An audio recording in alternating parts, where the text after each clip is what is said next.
Good evening. I'm sorry I can't be with you in person, but I'm very pleased to join you by way of this video in celebrating 10 years of the Sustainable Furnishings Council. This is a great initiative, and I want to congratulate Jerry Cookland, the council's founding members, and the council's board of directors. Forgive me if I single out my son Albert among them, and all of your staff on this milestone, and congratulate you for carrying out your vision to improve this industry's practices in order to better protect our planet. I'd also like to recognize my good friends and neighbors, Mitchell Gold and Bob Williams. Thank you for your ongoing commitment to sustainability.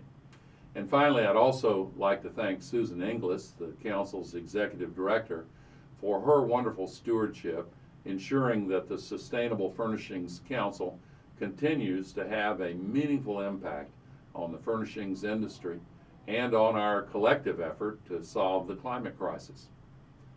Today, we only face three remaining questions about the climate crisis. The first is, must we change? Do we really have to change? Well, every day we're pouring 110 million tons of global warming pollution into the atmosphere as if it's an open sewer. And all that extra heat energy trapped by the man-made global warming pollution is equal to the energy that would be released by 400,000 Hiroshima-class atomic bombs exploding in the atmosphere every single day. It's a big planet, but that's a lot of energy.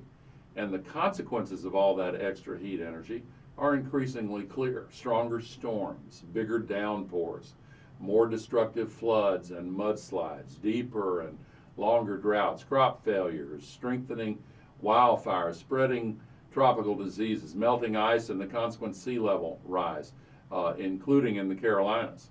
These consequences and many more are now pushing some modern societies close to a perilous point.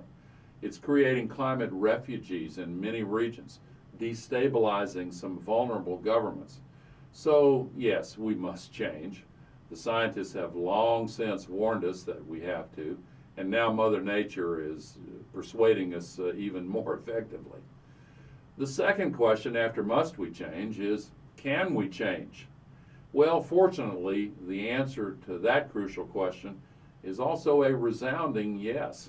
In fact, I'm more hopeful now than I've ever been that we are getting onto the right track. Clean, renewable energy is now cost competitive with fossil fuel sources in many regions, and the number of areas where it's competitive are growing all over the world. Major corporations are now making significant investments in clean energy, battery storage, energy efficiency, sustainability in all of its forms. Businesses are working together to encourage more sustainable and energy efficient practices. And of course, many investors are now divesting from fossil fuels. Finally, the ever-increasing costs of carbon pollution are now obviously affecting people's daily lives, and so many more people are now demanding action by political leaders. So, can we change? Yes, the answer is yes. Finally, the third question is, will we change? Well, last year, 195 nations signed the Paris Agreement and said, yes, we're going to change. And they sent a powerful signal, loudly and clearly, all around the world. The business and industrial and investor community, all of these folks are now beginning to lead the way and work more effectively together to put the Paris Agreement into action.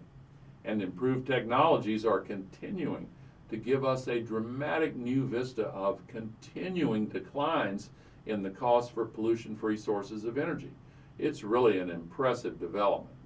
And it's also true that we're changing in ways that are profoundly different than ever before. We want to know, for example, that the companies and firms that we work for share our values. This is not only reflected in the jobs young people are choosing, but also in the purchasing decisions people are making.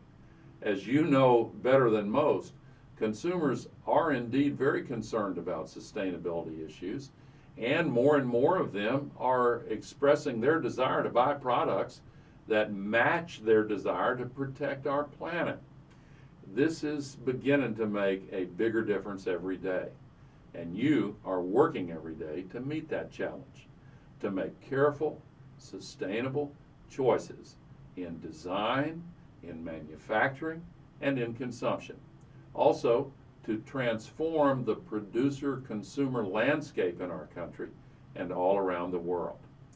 We're going to win this.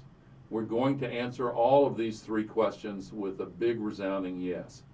And when we do, it's going to be in no small part thanks to the businesses and organizations like those represented here tonight. Congratulations on 10 incredible years, and keep up the good work.